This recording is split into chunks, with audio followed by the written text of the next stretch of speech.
नमस्ते, मी माया रेसिपीमध्ये तुमचं खूप खूप स्वागत आहे। तर चला आज मी तुम्हाला शाबूची खिचडी बनवून दाखवते। तर हे बघा 2 वाट्या शाबू भिजवून घेतलाय मी। 2-3 तास भिजवून ठेवलाय बघा। चांगला छान असा शाबू भिजलाय बघा, किती फडफडीत छान झालाय। असा शाबू भिजला की छान होतोय फडफडीत। आणि त्यासाठी हिरवी मिरची घेतली बघा, अशी कापून हिरवी मिरची अशा छान कापून घेतले। त्या बटाटो स्वच्छ धुवून कापून घेतलंय असं साल काढून बारीक। आणि त्यासाठी शेंगदाणे पण असं बारीक करून घेतलेत बघा। लय पण बारीक केलं नाही, कारण जरा मोठं मोठं असलं की दाताखाली लागल्यावर आणि शाबूत खाताना चव लागते, म्हणून मी थोडं थोडं असं आबडधोबडच केलंय बघा। हे बघा, गॅस चालू करते मी। गॅसवर ठेवते कढई।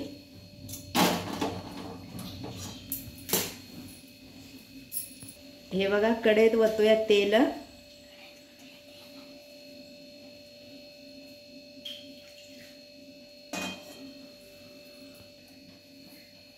आता बघा तेल आपलं चांगलं गरम झाले। तेलात टाकूया बटाटो।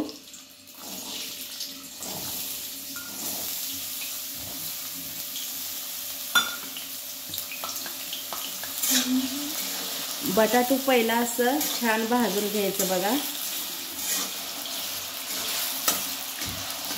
असं हलवून चांगलं भाजून घेऊया लाल होईपर्यंत।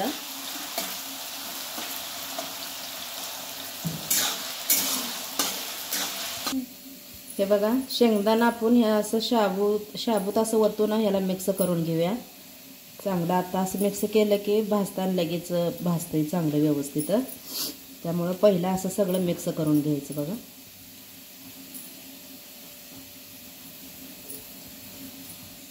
चवीप्रमाणे मीठ टाकूया आता। आता बघा बटाटा आपलं छान भाजले, असं लाल झाले हो का, ते खाताना कार लागत नाही, छान लागते असं भाजायचं। लगेच हिरवं हिरवं ते केलं की शाबू टाकला की लगेच छान बटाटो भाजत नाही, ते हिरवं हिरवं कार लागते। आता ह्यातच आपलं बटाटो भाजले। आता मिरची टाकून भाजूया आणि जरा।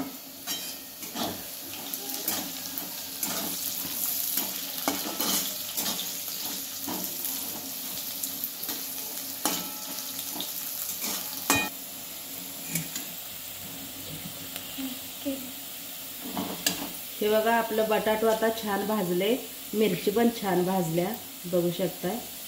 छान तळले अशी मिरची आणि बटाटो। आता ह्यात आपण शाबू ओतूया।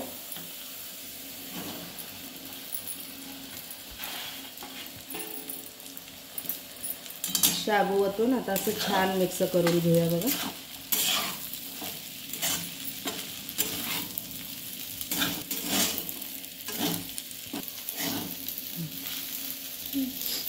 हे बघा, असं हलवून शाबू छान असा भाजायचा, लगेच उतरायचं नाही, नाहीतर हिरवा हिरवा शाबू लागतोय। असा छान गॅस कमी करून छान असं हलवून भाजून घ्यायचं बघा। छान झालाय शाबू आपला।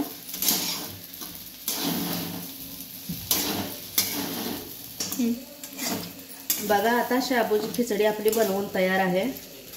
आता एका प्लेटमध्ये काढून घेते मी। तर बघा, आपली शाबूची खिचडी बनवून तयार आहे।